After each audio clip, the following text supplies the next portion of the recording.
Good morning. This is KELOLAND on the go with all you need to know in news and weather as you start your Labor Day weekend. We also have your Boredom Busters coming up, but first, our top story.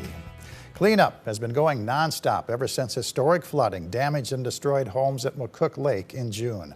One resident who lost his home due to the flooding says he hopes their town's natural disaster will lead to the creation of more relief programs at the state level. So we're hoping to be, part of helping strategize what that might mean, what that might look like, so that we can put infrastructure in place and work with the Corps, work with the state, whoever needs to be involved, to really put an infrastructure system so this would be avoided and never happen again in the future. Not just for McCook Lake, but even our neighbors around us as well. 25 counties are receiving disaster assistance from the Federal Emergency Management Agency. Information on how to get help from FEMA is linked to this story here on KELOLAND.com. Another possible case of state government fraud has been uncovered in Pierre. A second person who worked for the South Dakota Department of Revenue is under investigation in a case separate from the one announced earlier this month.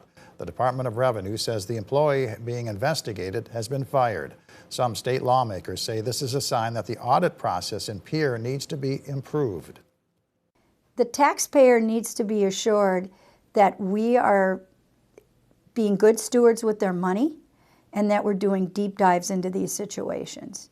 Yes, I think we'll probably find more.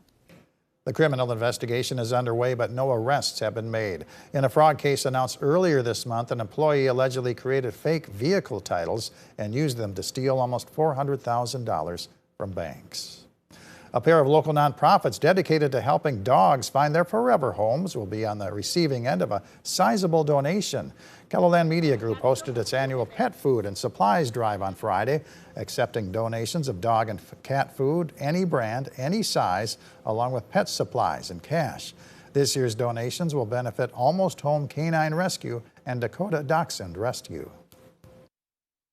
Our second highest expense is food. So highest is always going to be vetting, with getting the dogs altered and vaccinated and things like that at the vet. And then the second most expensive thing that we purchase throughout the year is dog and cat food. So having that money that we're able to put towards other things within the rescue is huge. It makes a large difference in our budget especially. People dropped off more than 3,600 pounds of pet food and donated more than $3,500 in cash. If you didn't make it to our KELOLAND studios on Friday, you can still drop off donations at Lewis Drug in Sioux Falls through Monday.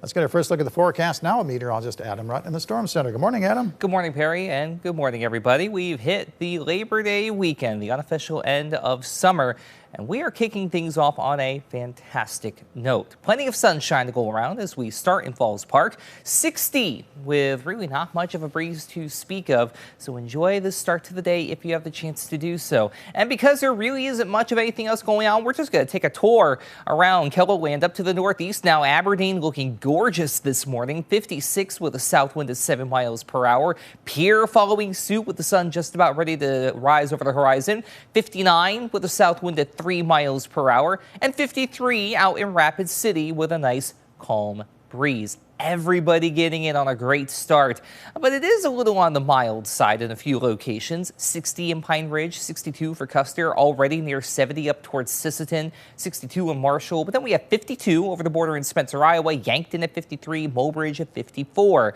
The wind is not a factor yet. It is going to get breezy as we head into the afternoon and evening, but then that breeze will help usher in a cooler day on Sunday and Labor Day, especially if you're East River. We'll talk about that, and we'll go through your 7-day forecast as well coming up in a little bit.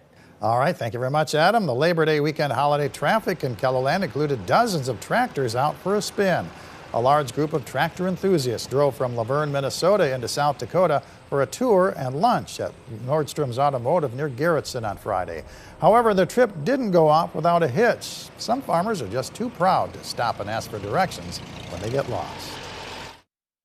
Today was that was a cluster because we tell them just follow the front tractor. While some guys, they think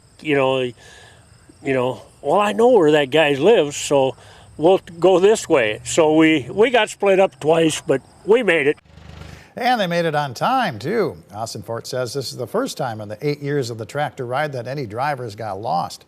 The group took back roads into South Dakota to prevent any traffic tie-ups. College football season is upon us, and SDSU will open the season today at Oklahoma State. Around 50 SDSU faithful boarded a fan bus Friday in both Brookings and Sioux Falls to make the trip to Stillwater. Several of those on the bus have taken trips to the national championship games in the past and are excited to reconnect with the friends they've made. Being with a lot of the people that we went with on the other two trips, we just get back together again and visit. And getting away. Just getting away for a few days. The fans spent the night in Mulvane, Kansas, and begin their final leg to Stillwater this morning.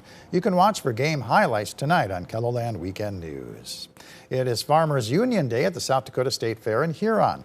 4-H exhibits open at the State Fairgrounds at 9 a.m. Carnival rides at 10. The classic car show begins at 11. Bingo at noon, a Miss South Dakota State Fair scholarship pageant at 2 p.m., a kids' stick horse competition at 5, and a performance by Riley Green with John Morgan in the grandstand at 8 p.m. The State Fair runs through Monday. You're invited to celebrate the one-year anniversary of the Wells Fargo Cinedome and Sweetman Planetarium at the Washington Pavilion. There'll be $1 off the regular ticket price for showings of Zodiac Skies, Wings Over Water, Cities of the Future, and Magic Globe.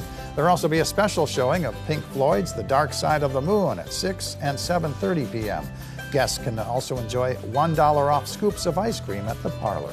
Levitt at the Falls in downtown Sioux Falls features headline act the sensational Barnes Brothers. The free music starts at 7 p.m. with opening act Ruben Rodriguez Syndicate. And it's fall festival time at Country Apple Orchard in Harrisburg. Activities include picking your own apples, a petting zoo, apple cannon range, a zip line, and corn maze. Today's hours are 10 to 8, Sunday's hours are 10 to 6. Admission is $14.95, free for kids under 3 feet tall. The Fall Festival runs every weekend through October. Adam? And if you're going to be headed outside today, the weather is going to cooperate quite nicely. However, we do need some rain, especially out in western South Dakota, where severe and extreme drought continue to push more and more into western South Dakota. Even moderate drought in a lighter shade of tan now extending into portions of Todd and Millette County. Abnormally dry conditions also now being observed in southeastern South Dakota, northwestern Iowa, and southwestern Minnesota. So we could use a nice kind of soaking rain. We don't need June repeated again, but something will be better than nothing. But we get the latter as we go through the next several days with high pressure very much in control. No frontal boundary in place, but we do have an upper level trough axis up to the north and west. That's going to be our de facto front as we go through the evening and into the night. No moisture associated with it. The closest anything gets is up in Winnipeg. Either that, you have to head over to Indiana and the Gulf Coast for anything to be remotely close to KELOLAND. But as I mentioned before, that upper level trough axis, that pivots down to the south and east. All it's going to do is just usher in a change in our wind direction and bring in cooler temperatures, especially East River, for Sunday and Labor Day. But like I said, no moisture. We stay bone dry through Labor Day and even Tuesday for that matter. Wednesday, however, is when things start to change. We do bring in an opportunity for rain, some showers and thunderstorms Wednesday evening into Wednesday night in western and southwestern South Dakota that will try and spill eastward overnight Wednesday into Thursday morning. After that clears the region, we basically hit the reset button and we're back to square one as we go into the first weekend of September. So the 10-day outlook for both the European and the American model picking up on that chance for rain out in western and southwestern South Dakota. The American model, though, being a little more bullish with rainfall to the southeast with that same system. So we'll watch this. It's our only chance for rain really coming up over the next 7 to 10 days. So it is going to be worth monitoring all the same. Highs today, though, it's going to feel like we're in the middle of summer still. 80s and mid to upper 80s at that to the east, 90s out west. But we cool down tonight. Overnight low temperatures falling into the low to mid 50s just about across the board. The rest of your 7-day forecast, especially in Sioux Falls, is quiet. We may see a few isolated showers overnight Wednesday into Thursday. Again, we'll keep an eye on that. But beyond that, Sunday and Labor Day, 70s, back in the 80s for the midweek outlook, and then 76 again for next Friday. In Aberdeen, 86 today, 76 tomorrow. 70s also come back for the end of your next work and school week. Labor Day also looking like a winner. And in Pierre, 90 today. We get back into the 90s again for Tuesday, the day after Labor Day, which is also looking pretty nice at 87. We'll see that chance for some overnight showers Wednesday before we get ready for a quiet end of the week. Rapid City, though, you're kind of the outlier for multiple reasons. One, you're going to be pretty hot for Labor Day and Tuesday, 95 and 97 respectively. This weekend, I don't want to overlook that. It's looking quite nice. But then there's your chance for showers and thunderstorms as we go into Wednesday and Thursday. I think Wednesday overall holds the better opportunity before we dry out for the end of next week. Have a great day, everybody. For more of your local news, weather, and sports, you can always head on over to KELOLAND.com.